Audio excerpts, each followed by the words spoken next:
आता योग दिन साजरा करण्यासाठी विद्यार्थ्यांना रविवारी शाळेत येऊन योगा करण्याची सक्तीही वादाचा विषय बनतोय.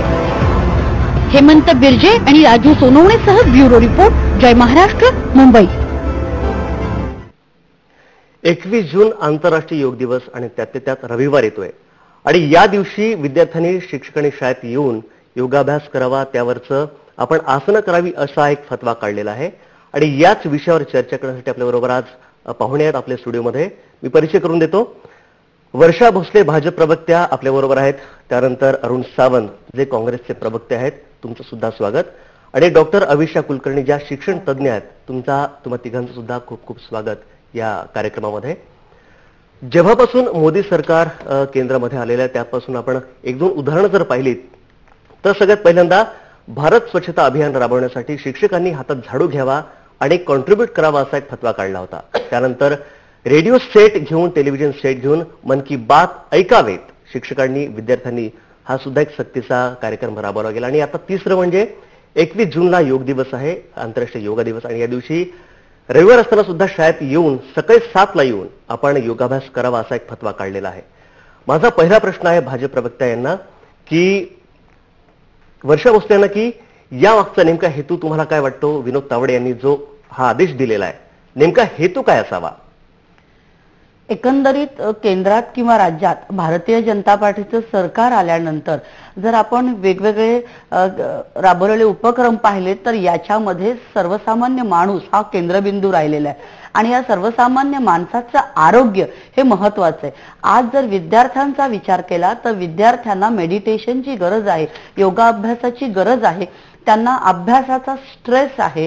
आज ते जंक फूड खात आहेत, टीव्हीच्या माध्यमातून त्यांना जो स्ट्रेस येतोय, या सगळ्यातून जर त्यांना खऱ्या अर्थाने सशक्त या देशाचं नागरिक करायचं असेल, त्यांचं आरोग्य आणि त्यांचं मन प्रसन्न असणं ही काळाची गरज आहे. आणि हे जागतिक सिद्ध झालेले की योगाच्या माध्यमातून तुमच्या शरीरावर आणि मनावरती ताबा मिळू शकतो, तुमचं मन प्रसन्न राहू शकतं. आणि मन शुद्ध आणि प्रसन्न असेल तरच ती व्यक्ती भविष्यात प्रगती करू शकते.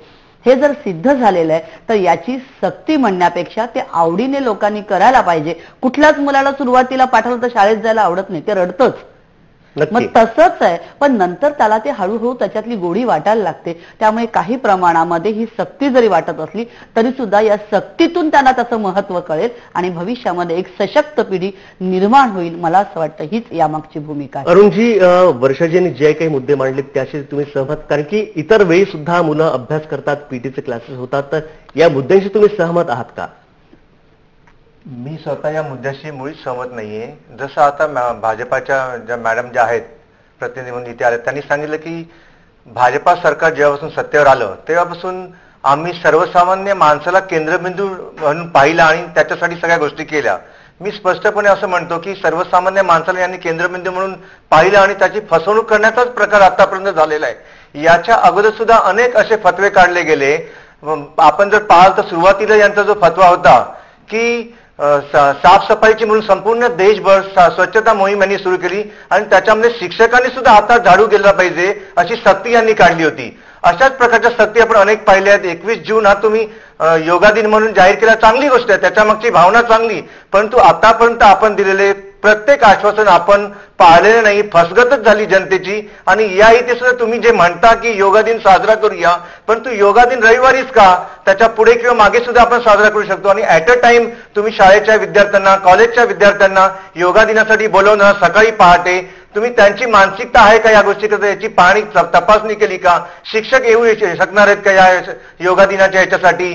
अनेक कॉलेजांच्या प्रिन्सिपलनी विरोध केला या गोष्टीला की हे आम्हाला रविवारी शक्य होणार नाही, आम्ही हवं असेल तर टप्प्याटप्प्याने हा कार्यक्रम घेऊ, पण ॲट अ टाइम एवढ्या विद्यार्थ्यांना देण्याकरता आमच्याकडे कोणत्याही प्रकारची यंत्रणा नाहीये आणि कोणत्याही प्रकारच्या आमच्याकडे सुखसुविधा आपण दिल्या नाहीत. फक्त तुम्ही एक जबरदस्तीने जर एखादा आदेश जर लादत असाल तर ते कसं काय शक्य आहे? नक्की. डॉक्टर अभिषेक, तुम्हाला माझा प्रश्न आहे की शिक्षण विभाग, त्यानंतर शाळा, कॉलेजेस यांचा समन्वय कुठेतरी अभाव या ठिकाणी दिसून येतो. कारण की जर कुठलीही रविवारची सुट्टी जर घालून आपल्याला काही करायचं असेल, कार्यक्रम राबवायचा असेल तर त्या ठिकाणी आधी विश्वासात घेणं महत्वाचं आहे. तुम्हाला या ठिकाणी हा अभाव जाणवतोय की नाही?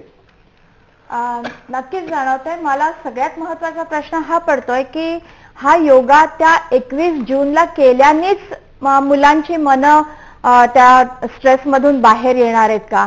आज आपण म्हणतोय किंवा जे शालेय शिक्षण विभाग जो आहे तो नेहमी म्हणत असतो की आम्ही वेगवेगळ्या प्रकारचे प्रकल्प मुलांच्या करता राबवतो.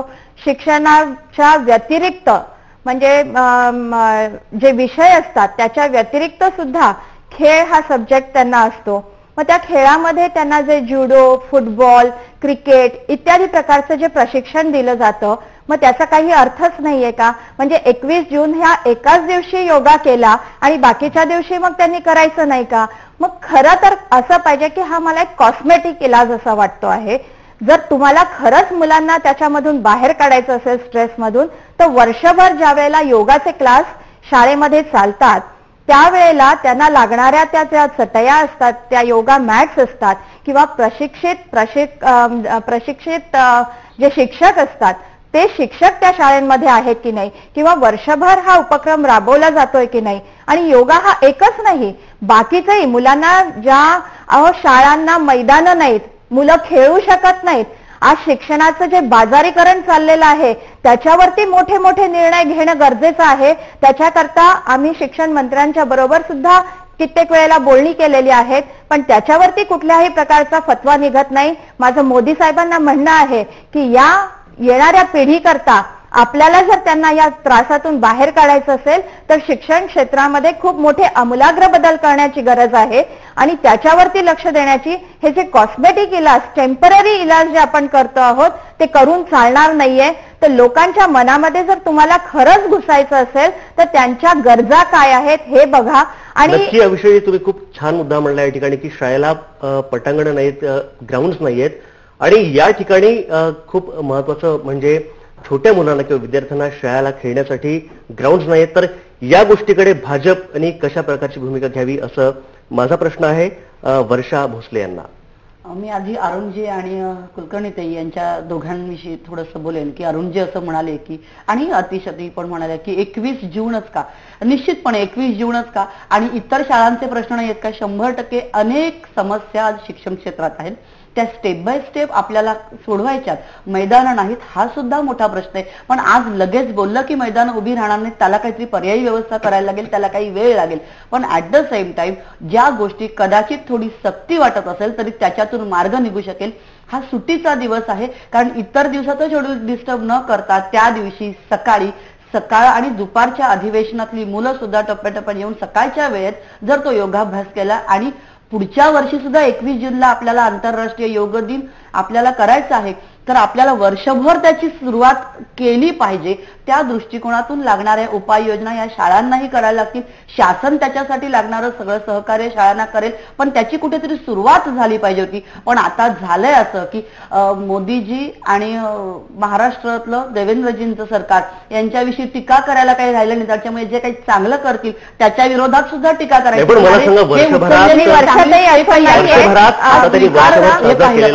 सत्तेचा तर वर्षभरात शालेय दृष्टिकोनातून कुठल्या गोष्टी चांगल्या झाल्या मला सांगा तुम्ही. वर्षाची भाजपने कुठल्या गोष्टी शाळेसाठी उल्लेखनीय कामगिरी केलेली आहे असं तुम्हाला वाटतंय? हे बघा अगदी आता महाराष्ट्रातलं घेतलं तरी विनोदजी दर आठवड्याला म्हटलं तरी वेगवेगळ्या शाळांमध्ये त्यांनी व्हिजिट दिलेली आहे. शाळांच्या संदर्भातले जे वेगवेगळे शिक्षकांना सुद्धा किंवा विद्यार्थ्यांमधला संवाद वाढण्यासाठी सुद्धा किंवा त्यांच्या पाठीवरचं ओझं कमी करण्यासाठी सुद्धा मुलांना 10 मिनिटं आधी पेपर देण्याच्या दृष्टिकोनातून ज्या ज्या बेसिक गोष्टी ज्या सगळ्यात महत्त्वाचा चालणार नाही. आणि मैदान हा विषय महत्त्वाचा नाही. मी म्हणते की सगळ्यात महत्त्वाचा शिक्षण अधिकार कायदा जो आलेला आहे त्याच्यामध्ये 25% आरक्षित मुलांना तुम्ही शिक्षणच देणार नाही, त्यांचे पैसे देणार नाहीत. त्याच्यामुळे ती जी मुलं शाळेबाहेर फेकली गेलेली आहे हा महत्वाचा मुद्दा नाही का योग दिनापेक्षा? मैदानाचं म्हणत नाही, हा सगळ्यात महत्वाचा आहे. या ठिकाणी आपण एका छोट्याशा ब्रेकसाठी थांबतो आणि ही चर्चा पुन्हा अशी सुरू ठेवणार आहोत.